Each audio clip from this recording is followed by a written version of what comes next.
ron ball phei phut mai le Korulian tangwal larin sang atlaw an nek kan en photo thina ane he point score chi ania athiam riawa counter attack thadak takina be thina choti lai chuan akheng poisinga pa ni knock out lau maya ten tun Samsung T16 LPS Profile hian mi pakua lai mai alo ne to ania entia aron chuak me ke a champion belt aron or theya champion belt a phur le mai phur ha le mai a sen an ron ha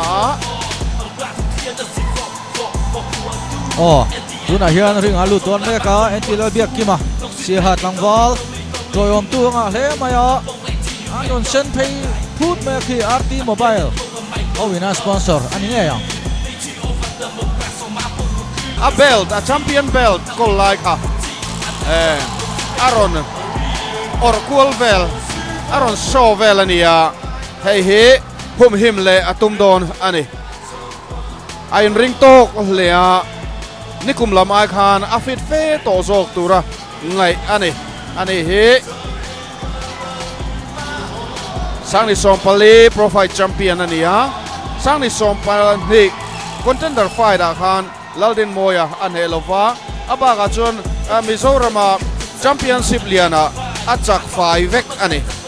notice hian gold pati alatoa sangni sompanga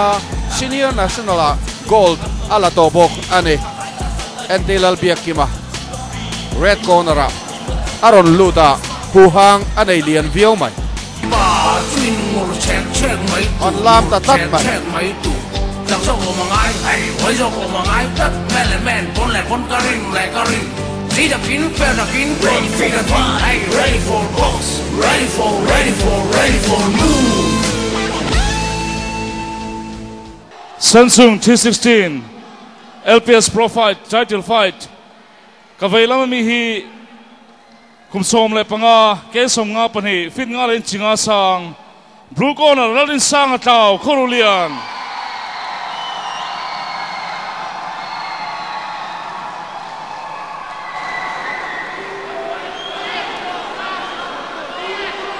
Samsung T16 LPS Pro Fight title fight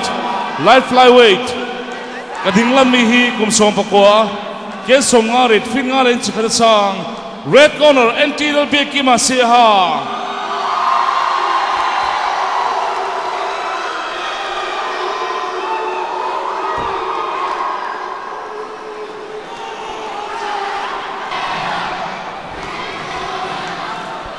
Haile title fight in nek pasaber turan nia entil biakima si hat langwal asen ania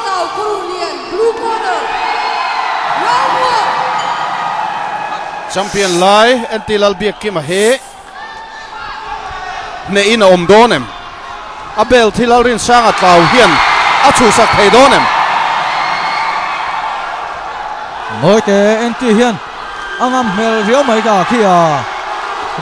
rin sang a he chantunga hle maya khi kan thing lam pa hi chu apol thei vek maya ole anin beina sa hle mai kale ole enti khian anorna sa hle maya enti hian ane he ati sualang emo Indian Navy kumin kumtir khana luta ichuan boxing akhel chodeu chara achol lovani ya soidan chuan afit le ni na in soya nikum lam ai chuan cafe to nin ai soi boka akon fi le ani chuti lai chuan larin sang taw anek dan duai bia e counter attack thatak takin dikhan anek thina ichuan kan soita ka khami mi pakuangot mai lo tuk dol to nia biak ke ma hi ne nge ain ring tat ania ole maro sumaro enti khan anor na le maya asen lut zau mai tuna khan ole setea hei hi kan pelok te ole tuna in kel te Mizoram boxing kan boxer kan nei te zinga aggressive boxer kan nei that ber te zinga mi le anti biak ki male ragan sanga defensive boxer kan nei that ber te zinga mi kel meka tuna in kela hian kan muang hian anti biak kan hi nikuma po khan boxer fit deuh mai aggressive boxer kan nei te zinga mi that ber pol ani a chuti lain ragan sanga hi tum po fight ta lo improve tho tak mai ani a aggressive defensive boxing in mangin tuna hi alo teng theinga amu nom khop me hei fasa kan muang hian anti hian nok changa anti hi India kema India ram ayo tu than na kema po om rang ania tuna hian a fit chat lai ama ai ring tok lai takania chuti lain Laren sanga tlawi tum profile da chuan ani ai experience nei tamanom don mi chutiang tu khopa ring chung experience lo nei tamania enge changzel don first round cho ang khela amu nom khop me nok na sa ai nek bian me a amu nom khop me cái lo ha le la nia NT việc kia mà kheli cái chuông cả lâu ngay trắng rồi amu nom khop khop me le oho moi te rin sang a bek kha a chel har lo mo tu na khan a fu tiang khop me ni ching ka chuan chu NT hian combination in NT hian straight punch hi mang vak lo a hook cut ti veli mang na sa me ma ti hian ring kila hian ti hian a that chak na left fitness mang hian nor vak zel me hei boxer kam takin an lo veng thiam lo thin ani rau khat na a top der mai clear the ring thu so ani a hei thil pek la tu po mo za ta noma rem changa nakina kan lapuang zelanga lalbiak ki ma po hian lom thu soina tur tam tak anei ni chuan round 2 an pele dona an ti le don leo mai a an ti khian ti ti da pa ngai khian anor phele bian mai a biak ki ma hian azen phei sok mai thina nikuma anek kha tam tak chuan kan lamit thla theina ri noma zuang te hian avanek zok mai thina single punch kan tiang chi kha mangtang kai le moya amaro chu kumina ro chuan hei akhel dana hei a in zirna sa le moya nikuma akhel dan ang ringot ni lo deuh khan combination tam tak hei tuna hen ron thiam tharani ti riat theya mang thakop maya 1-2 kat hook ti vel bor mang deuh renga mang mola chu ti chung chuan na satakin annora kha tuna po Larin sang a khetak mai anor na via bani moi te zan hi khoru lian ho hi anon in thur thau hi em moni le o ki an pol phut mai a phei khup mai pol phei hol helian khop mai a chuti lai chuan Larin sang an khat phei buk mai ni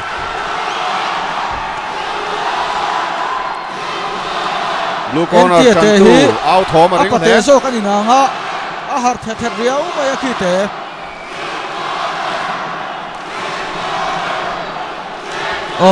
a har tlat mai a ti the siêu mai a ala nor chara chang chuan han don bong ve zau em dio ti tur ta chu om thin an kut thak arang khop mai a mu man a har thin khop mai atum dana chuan a kong shen hum hi matung hle mai maro churin sang hian a chu sak do ne mo khi an beisel chu nia khong Larin sang na tok fu ni mo an ho lu mai a sen lam an ho vele a anin ho cho ka ni zanin chu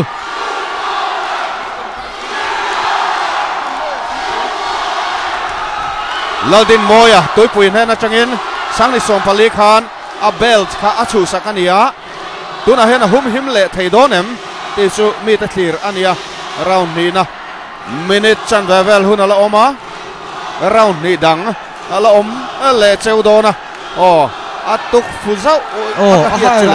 a hai ram riau mai ava ri sanga hian midang a khel ang chuan a khel lo top mai ti alang thei in a hiata ngoi te anor renga enti hian anek fu lo chu endik tu tenan lo endik anga he apan thei deuh ran chu ni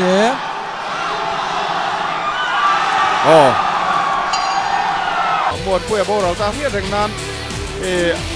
apu clear the ring ringa chuan poisa pe boka than dia te chu murna kin zanga pe in apa zo sang lura chan mari we sin zanga amaru ati khorulian zanga pe a lal ni pari khorulian in chang sanga pe bok na kina kan la chir zon chun zon le don ani sa tum pe te an la om nok bai hai ole round thum na an chang dun hle mai entian ati dan panga in niam de watangin avatilu zela amaro churin sang alo duai mi asilova alo toklet la sau thina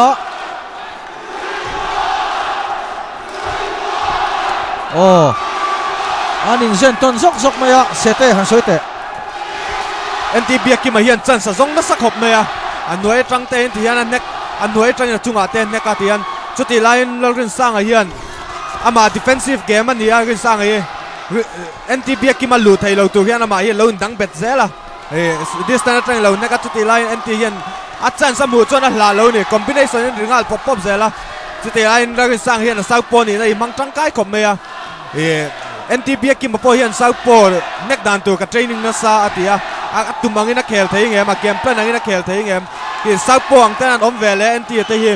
to hian ring kila hian tang be hi tum thei viawa chu te lan rin sang hian ring kila in tang be ti hi tum lowa chu mu nom kop me ya an paning game ni in chou tok tak ani boka le ta khian tinge atleng don rin sang a lo kun lo me ya NT hian anor na sak khop me ya nga fitness sport dun khop me round tu na pon la ge zaka NTB ki ma hian chan sa mu chun ki tien la tum lowa rin sang hian defensive in a lo chuak zela ki mu nom khop mai ge chong ka ti NT kian ti kian a pan pe a body ki che in defensive kel pa ngal tu ka to em pe roll dun khop mai ai neck roll dun khop mai kha NT ka chuan chan sa mu khan vatlang kha tum thina ma se ban toy zo ka ni na hi rin sang hian a lo shakara NT neck pak lo tang hian rin sang hian ti kian lo neck me le thina tuna po ha kan buang khan rin sang khan NT vei pak si lo tang lo vei le pop zela NT kian NT ta kena ki rin sang a fing ka ti khop me ya NT that na lai be ring kon ara kian rin sang ki om du mi lo wa side step vel lo chuang al zel thaya ki a thuak ka ti a fing ka ti khop me ya rin sang ai ta ki po kian NT in a sang zok ta na defensive tan chuan vaman be mai hi amani ta na defensive thabera angai ani thina chu rin sang po khan lo manga NT hian na tumangin a khel thei lo nge ni ama game angin avalut thei lo wa rin sang hian NT kheli alo zir na sa ti hriata a game plan po nei thakop mai rin sang hi chu te lai NT hi kan soi tong khan India ram boxing live flyweight ta chuan a thaber pola tuna hian an ngai chau mek ania improvement boxer promising deuh mai ania tuna hian India team a national game a po om chak ania mizo boxer te kan lo duai lo ni tuna helai mun nge ya India rama thaber ber te kan en thea lomong khop mai Round 4. sai ha thleng thei don lowan ha thona lama alet le atul dona sai ham mi puite chunga lom thua soya chibai abuk ani hele round lina beranita berania an chang dun khop maya anin khoi mol maya ki an vai chuak nem du na lalin sang a po hian round lina chuan masa dom tlat mai akwa thu lo tok niam de wani mo referee chuang ania asam ki avarual thin khop maya kan soi phô thin kha ani NT hian anok deuh char chu ani mela maro chu poina khoi fuem ti chu kan lo huve chi alova asira khuan endik tu englai polo thir ran tu te anoma alandana hi chuan ki NT zok hian ava bo deuh char chu ni mela larin sang hi aduai vak lova maro chu aban ki rule deuh zok emoni le kwa lampang aron mang tan tlat mai khi khai warning mutatlat mai akwa hem dewa caution kha ape zau renga khatiang kha a hlo om renga ni poi le mai round lina le ha chon apoi via van NT hian an nor chara ti ra tang khan a nek pon nek chuak nem hle a tin an pani hian an nek chuak nem diawa counter attack thatak ri sang hian lo be chara amai ro chu a khel pui dang te ang chuan a chai thầy thầy mấy ôi nhiều thì thầy thì sao là đông thắt dễ là khi đông xia rèn mày alo của lệ thắt dễ là abahan munom tereng em round lina ania minute khat Nalin sang at ding lo de bun ala om adong le sao khele bak mai khai entia avai zoi mai a phur tol le moti mai turania hemi ta pani hi round ni dang vel han pek balance om le mai extra time kan pedon mo ni so tro nia kan thu ni selang chuan round ni thum vel han pek bel leila munom ngotang an la zadun zak khop mai khi an la rang nun khop mai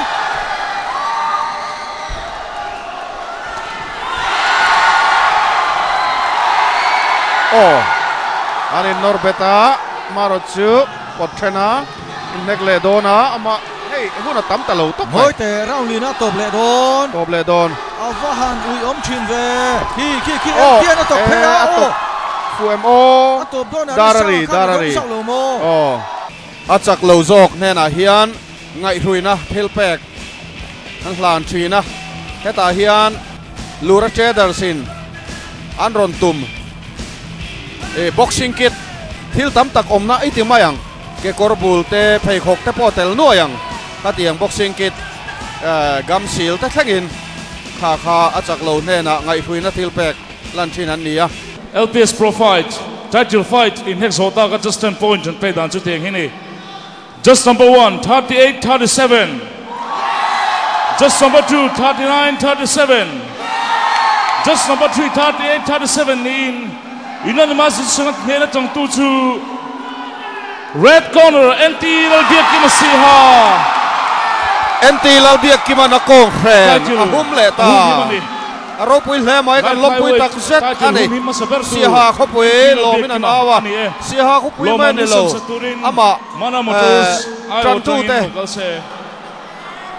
an lom hle ang te kan reng ani zaina hian NT Lalbiak Kima zanina title fight chote ruang chuan larin sang atlaw he khelzel turin du sangna kan hlana ani he khorulian tlangwal huaisen ani kumsom panga ya mi lek ania chan sala nei thale ani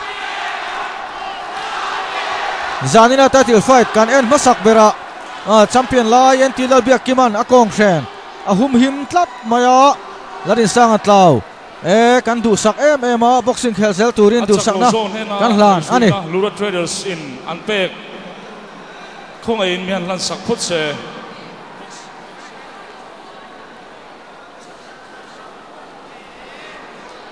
achak lo jok ne na hian china kan soita kan khan Lura Traders tena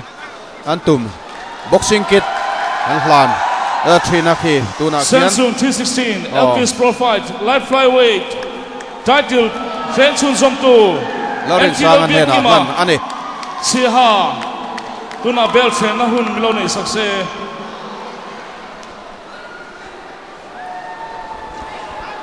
kan champion belt hi arit khop mai ke series tarit ania dar ide mai an kopar thami kadiang hlang asiam khania alaya mi te asira ken panioma cha bel bol tak mai ania in chi chan ve zeta cha ani zung khat bok zeta cha ania alien boxia aman la khop mai man la viu mai a phur loi do na ni mo pui takani or nol phamatling ani